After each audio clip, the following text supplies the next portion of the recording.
Get back! Everybody get back!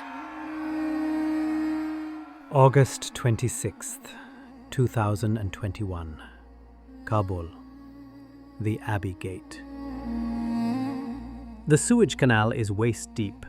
It smells of human waste and diesel. 5,000 souls are pressed against a concrete blast wall, begging for a miracle, begging for a flight. If you push through the crowd, past the Marines pulling children over the razor wire, past the desperation, you find him. He isn't shouting. He isn't pushing. He is standing perfectly still. He is wearing a heavy jacket for a summer day. He looks at the American soldiers on the wall, and he smiles. They say intelligence is about predicting the future, but sometimes the future is just the past coming back to haunt you. We thought we had closed the file on Abdur Rahman al-Lokari 4 years ago. We were wrong.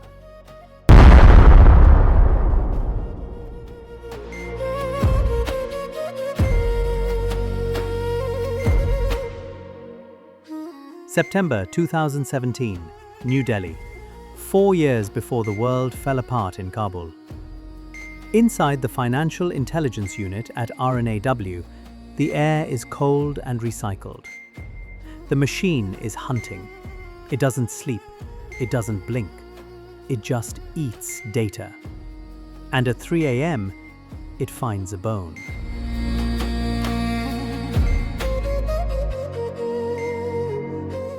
Agent K is on the night shift.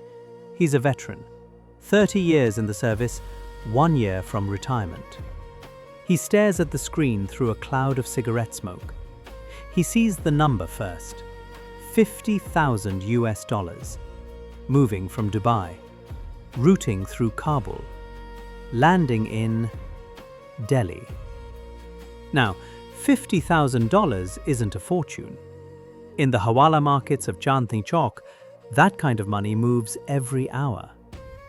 But the algorithm didn't flag the cash. It flagged the path. It was a high-risk pair. The sender was a known financier for the Islamic State in Khorasan. The receiver? A ghost. Agent K knows what he's looking at. That's not a donation to a mosque, and it's not tuition fees.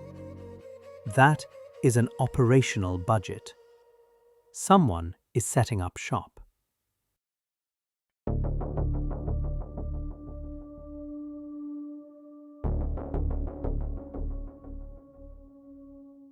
Money is the fuel, but you need a spark. R&AW sees the transfer, but they can't arrest a bank account. They need a name. But before the team can even draft the warrant, the secure line rings. It's the boss. He tells Agent K that Langley called. The CIA has data to share. Agent K pauses. In his experience, the CIA doesn't just share, they trade. Why are they interested? What's the angle? What do they want in return? It feels generous. And in this business, generosity is usually a trap. The liaison from the CIA arrives with a hard drive and a grim expression. It's a rare moment. 2 agencies, often at odds, sitting at the same table. Agent K doesn't dance around it. He asks the American bluntly, "What do you want? Why are you helping us?" The liaison points to the map of Nangarhar. He explains that the voices on the encrypted chatter, the men handling the money, are the same high-value targets the Americans have been hunting for 2 years. "You want the bomb in Delhi," he says. "We want the command center in Achin. We help you, you help us." With the terms set, they start merging the grids. R&AW puts the financial data on the screen. The CIA overlays the NSA feeds coming out of Nangarhar. It's point-to-point encryption, very disciplined. But when they cross-reference the timestamps of the wire transfer with the burst transmissions from the Achin district, the pattern matches perfectly. The intercepts confirmed the nightmare. The handlers in Afghanistan weren't discussing theology. They were discussing a guest, a bomber, who had already crossed the border. The American makes it clear, this isn't a sleeper cell. The money is the fuel. The chatter is the ignition. The bomb is already in play. Delhi has 20 million people. Finding one man is like finding a specific drop of water in a monsoon. You don't search, you triangulate. The team pulls the immigration lists. Every Afghan male aged 18 to 60 entered in the last 30 days. They overlay that with the date of the wire transfer. They overlay that with the cell tower pings near the Hawala dealer in Old Delhi. The Venn diagram overlaps on exactly one name: Abdul Rahman al-Logari. He wasn't hiding in a basement. He wasn't building bombs in a cave.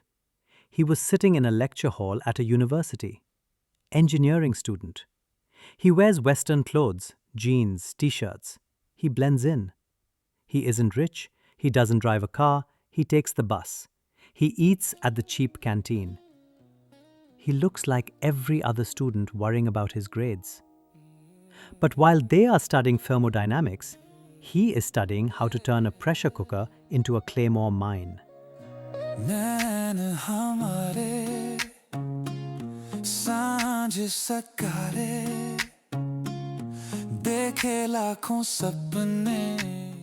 Once you find the target, you never let him go.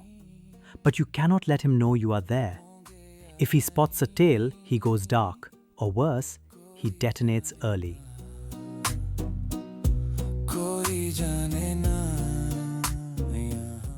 So R&AW deploys the glass house.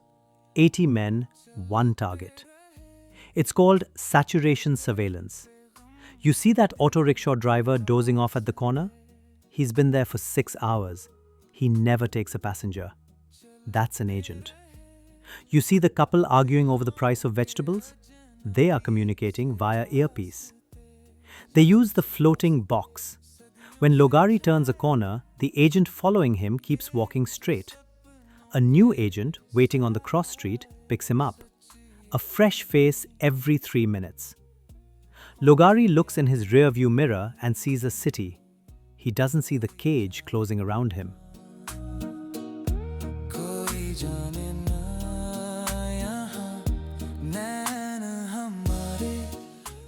The target is on the move. Ansal Plaza, South Extension Market. The beating heart of Delhi's consumer class. Logari moves through the crowds with a terrifying calm. He isn't looking at the mannequins. He isn't checking the price tags. He's counting the security guards. He's timing the rotation of the metal detectors.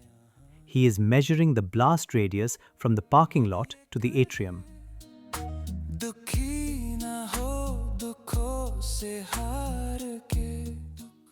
Back in the surveillance van, Agent K watches the data packets leaving Logari's phone. He isn't texting his mother. He's uploading high-resolution photos of choke points. He's sending video clips of crowd density at peak hours. And he's sending them encrypted, straight to Nangarhar. Then he moves to the big one, Indira Gandhi International Airport. He stands at the arrivals terminal, watching the families reuniting, watching the soldiers on patrol. Agent K sees the feed and goes cold. This isn't a vague plot anymore. Logari is painting the target for a mass casualty event. The mood in the van shifts instantly. We aren't just watching a suspect anymore. We are watching a fuse burn down. The order changes. Watch him becomes stop him.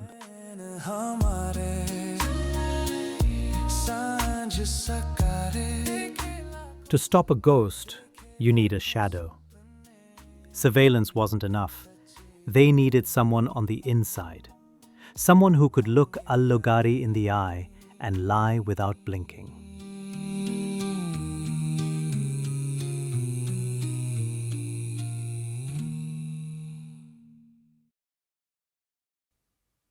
They didn't find him in the police academy. They found him in the barracks of the Jammu and Kashmir Rifles.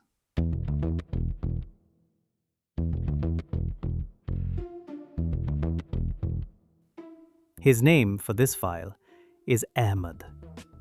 He wasn't an officer. He was a Jawan, an enlisted soldier. He didn't have the polish of an IPS officer from Delhi. He had something better.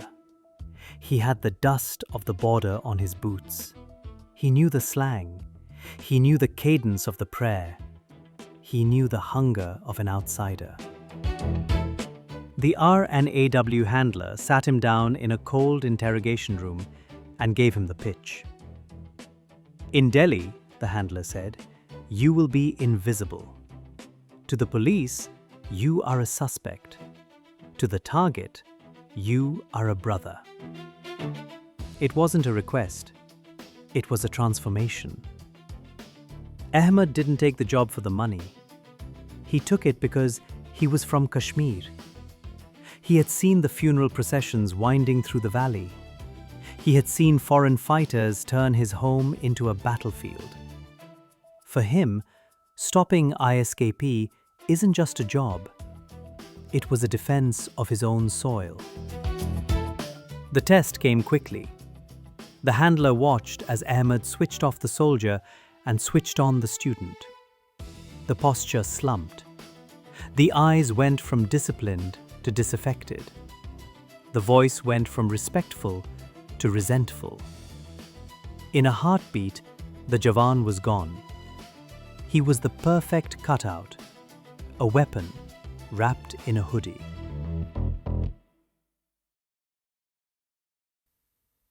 The university, the student center. Ahmed makes his move.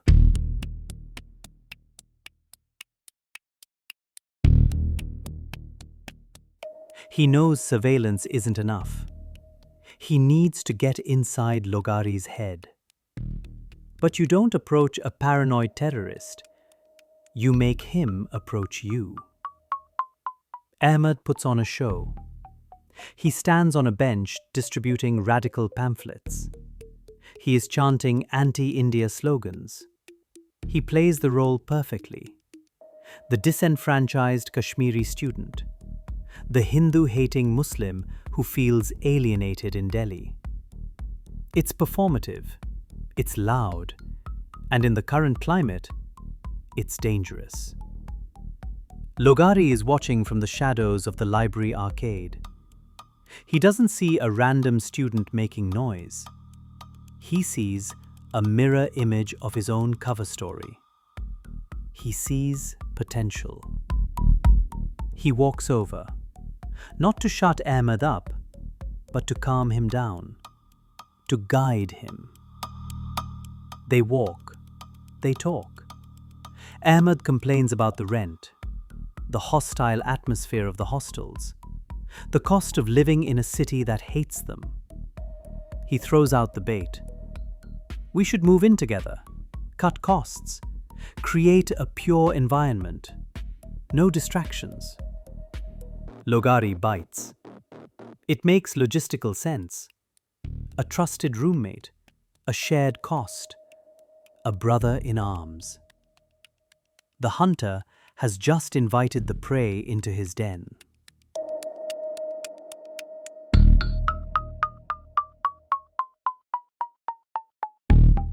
The next step was securing the environment. Logari was trained. He wanted the high ground, a third-floor apartment in Lajpat Nagar. From a tactical perspective, the high ground is safety. You can see who is coming. You have time to destroy evidence. You can jump to a neighboring roof. But Agent K couldn't allow that. So Ahmed introduces Logari to his uncle, a kindly, talkative property broker who smells of pan and hair oil. Of course, the uncle is an Intelligence Bureau sleeper agent who has been working the neighborhood for 20 years. The uncle steers them away from the third floor. He insists on a ground floor unit. His pitch is perfect. It's cheaper, beta. And in the Delhi summer, the heat rises. The ground floor stays cool. Logari hesitates, but the logic holds. And he wants to save money for the mission. He takes the keys. He doesn't realize he just walked into a kill box. The ground floor wasn't about the rent. It was about control. From the basement directly below, the tech team can drill up and plant audio bugs without ever entering the flat. Every whisper will be recorded. Tactically, it's a cage. No windows to jump from. No roof access. And if the special ops team needs to breach, they don't have to climb stairs. They can be through the front door and in the bedroom in under 3 seconds. Logari thinks he found a home. He just moved into a prison.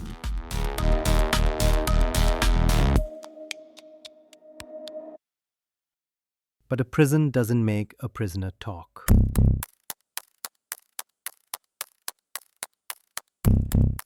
Inside the surveillance van, the mood is grim. Ahmed is debriefing his handler. He's frustrated. He's been living with Logari for a week and he's gotten nothing. He is a wall, Ahmed says. He talks about politics. He talks about home. But the mission? He is careful. Agent K listens. He knows what's happening. Logari is testing the waters. He suspects Ahmed is a sympathizer, but he needs proof. He needs to see fire. Passive agreement isn't enough. A nod isn't enough. Logari needs a reason to trust him with his life. Agent K leans forward. He gives Ahmed a new order, a dangerous one. Stop listening, he says. Start shouting. You need to be more than a friend. You need to be a frantic Islamic radical. Be the angry young man he thinks he is. Scare him with your passion. Make him feel like he has to calm you down. It's a classic counterintelligence gambit. Appeal to the target's ego. If Ahmed acts like an unguided missile, unstable, furious, ready to explode, Logari will feel compelled to step in, to become the mentor, the guidance system. And to guide a missile, you have to give it a target. Late night in the safe house.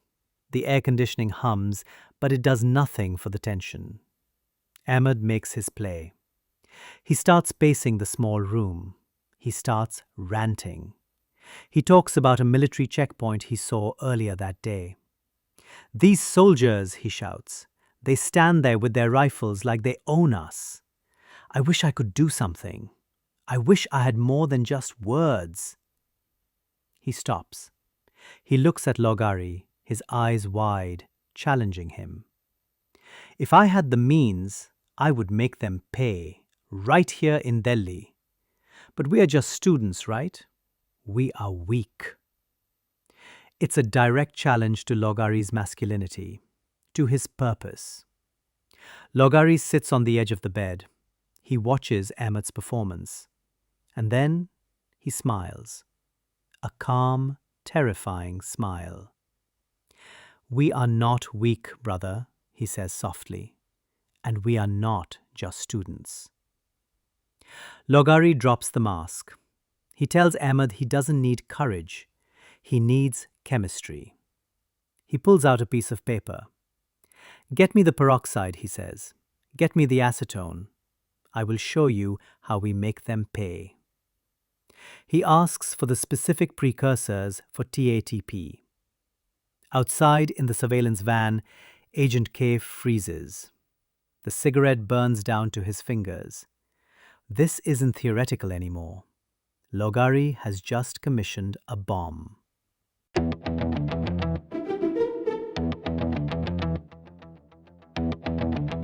Agent K stares at the list Ahmed just transmitted. It looks like a shopping list for a beauty salon. Hydrogen peroxide, acetone, sulfuric acid. To a layman, it's hair bleach and nail polish remover. But Agent K knows the alchemy. He knows that if you mix these in an ice bath, if you control the temperature to within a degree, you don't get beauty products. You get triacetone triperoxide, TATP. They call it the mother of Satan. Not because it's powerful, though it is, but because it is treacherous. It's an entropy explosive. It hates to exist. Drop it, heat it, look at it wrong, it detonates. It doesn't need a fuse, it just needs an excuse.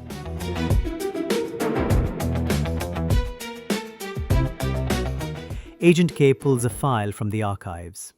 May 2017, Manchester Arena. The bomber Salman Abedi used the exact same compound. It's September now, just 4 months later. The recipe hasn't changed. The method hasn't changed. This confirms everything. Logari isn't improvising. He is following a franchise manual. He is a soldier in a global army, building the same weapon that killed 22 people in England. The mood in the van shifts from professional to terrified. If Ahmed brings him the real chemicals and Logari mixes them in a residential neighborhood, one wrong stir and the ground floor apartment ceases to exist. And the 3 floors above it come down on top of them. The mission has just mutated. It is no longer surveillance. It is now bomb disposal with a live target. The mission moves from the quiet suburbs to the heart of the beast. Old Delhi, Chandni Chowk.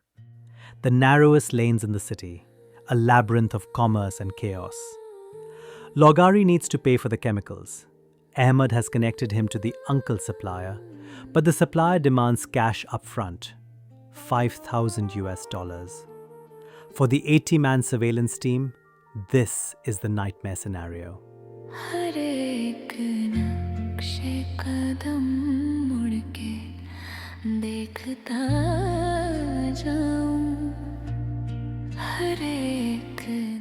In Lajpat Nagar, you can track a target from a car. Here, if you blink, he disappears into a crowd of 1,000 people. The team has to get close, too close. They are sweating in the heat, jostling through the throngs, trying to keep a visual on a man who looks like everyone else.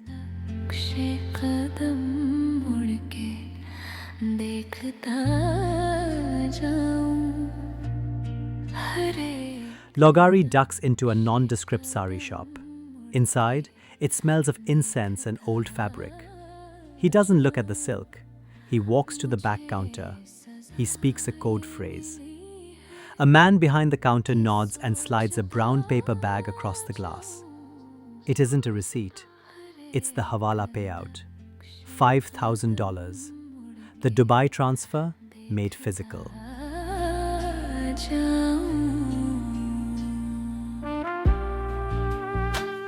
Agent K watches the feed from a hidden camera on a street pole. He sees Logari walk out with the bag.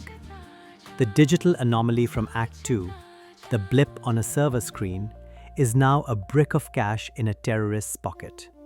The circuit is complete. The bomb is funded.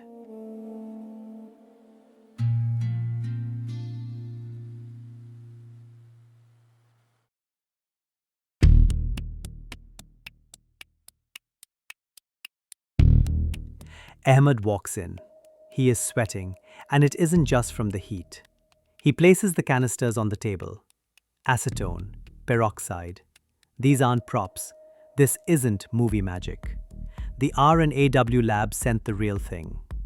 It's a high-risk gamble, giving a terrorist the ingredients for a bomb to prove he's a terrorist. Logari doesn't hesitate. He hands over the thick envelope from Old Delhi. Ahmed takes the cash.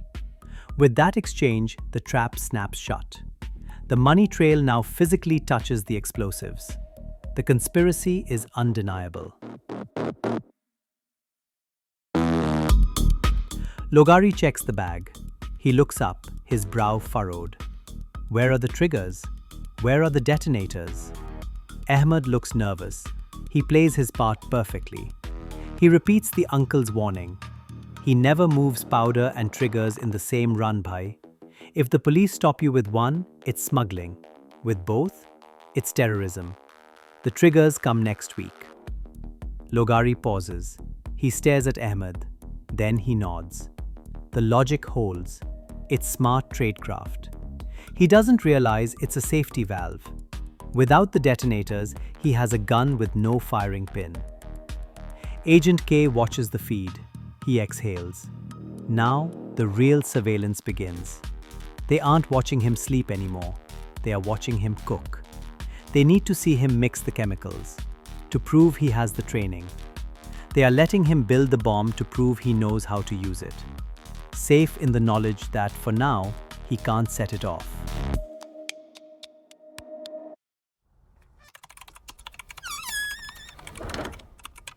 "3 a.m., the witching hour.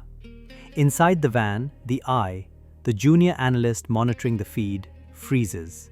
He hits a key, rewinds, hits pause.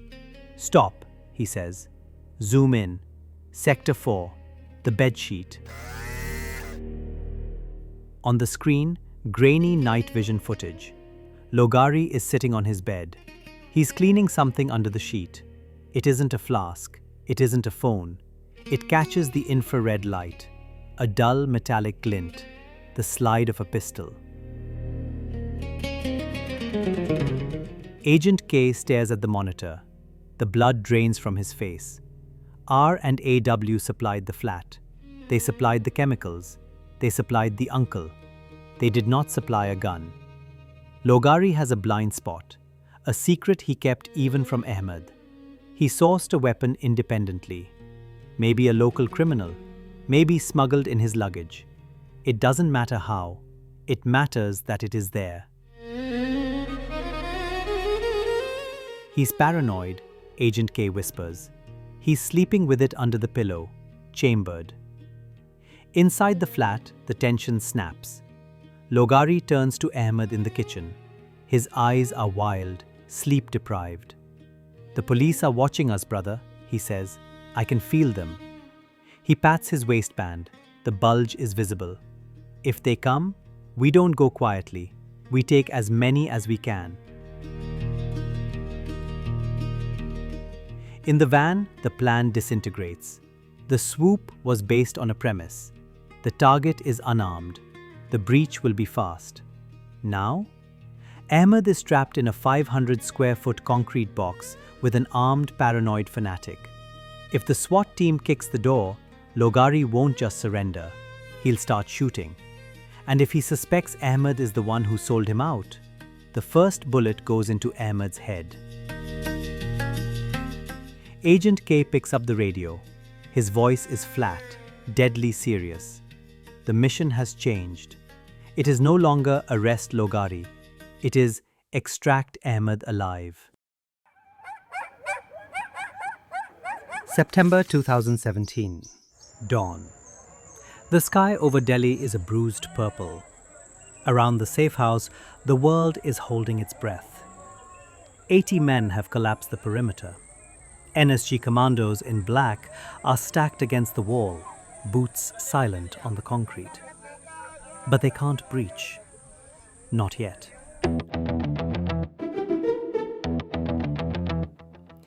Ahmed walks in from the street.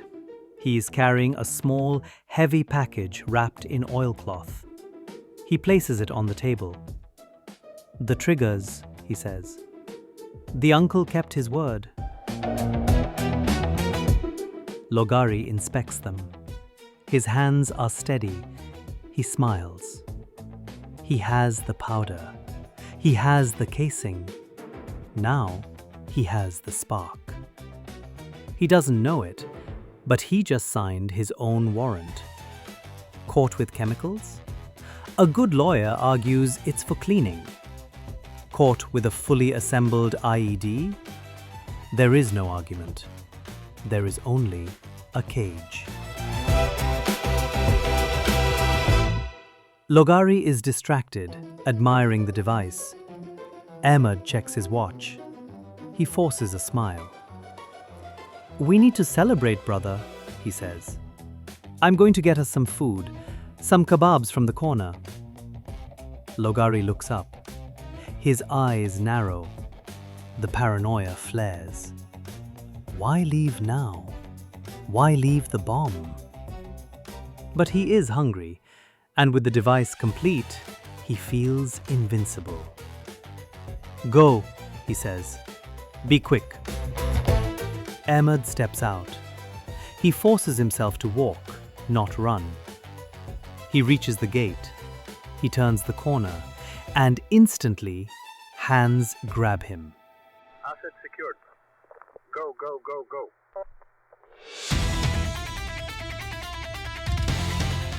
He is pulled into the sliding door of a waiting van. "Secure," a voice says. "Asset is clear." The second the van door slams, the world explodes. Flashbangs shatter the windows. The front door is kicked off its hinges.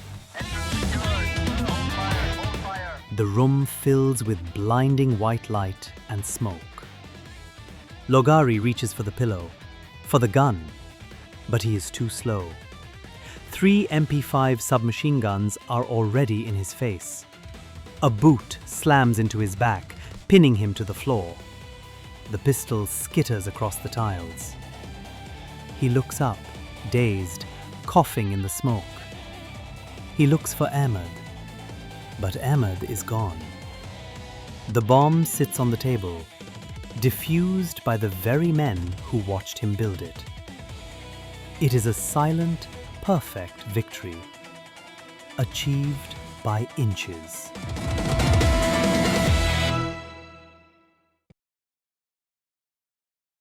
The dust settles in Lajpat Nagar. The city wakes up safe, never knowing how close it came to fire. But in the corridors of power, the victory turns complicated. A high-level meeting room in North Block. The question on the table is simple. What do we do with him? Option A, prosecution. Put him on trial in Delhi. It sounds right. It sounds just. But Agent K knows the cost.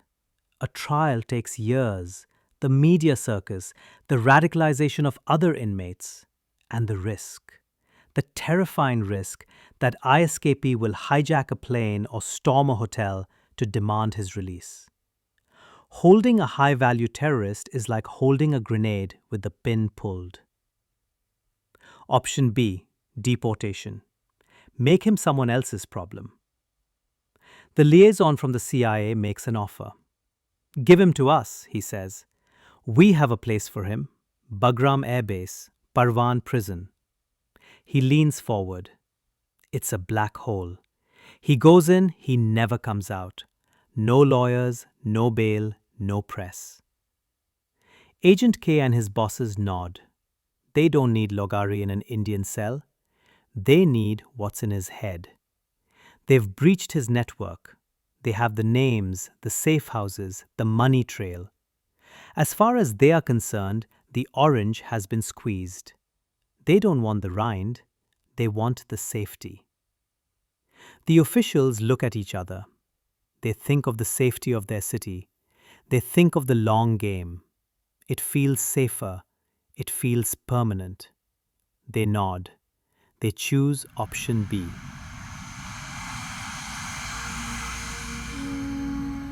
Indira Gandhi International Airport. Tarmac. Night. A black SUV pulls up to a waiting Gulfstream. There are no cameras, no press releases.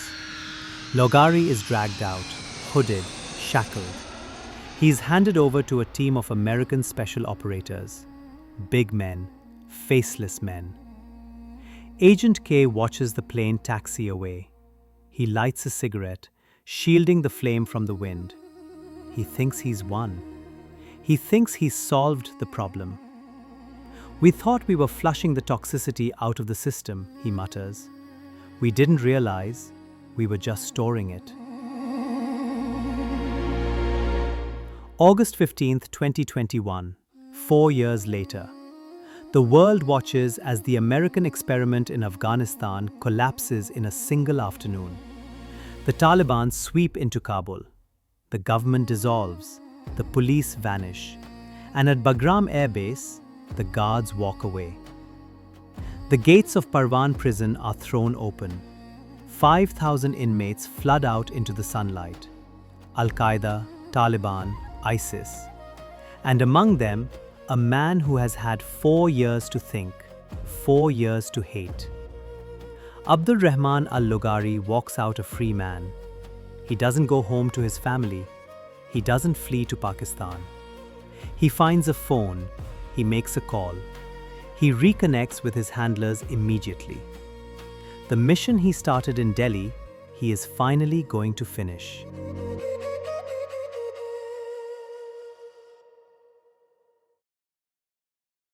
August 26th, 2021. Abbey Gate. The loop closes.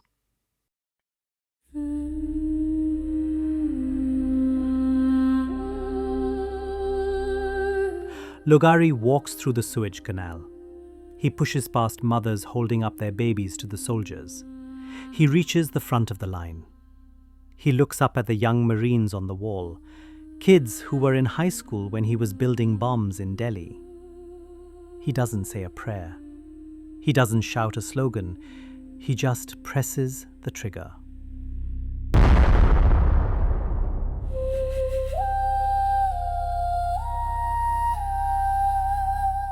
"13 US service members, 170 Afghan civilians, dead in an instant. Killed by a man who was caught, disarmed and jailed 4 years ago."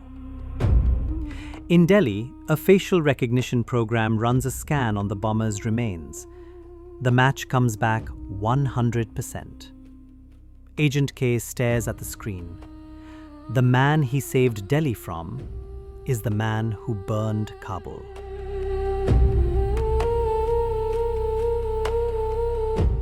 It's easy to blame the withdrawal. It's easy to blame the chaos.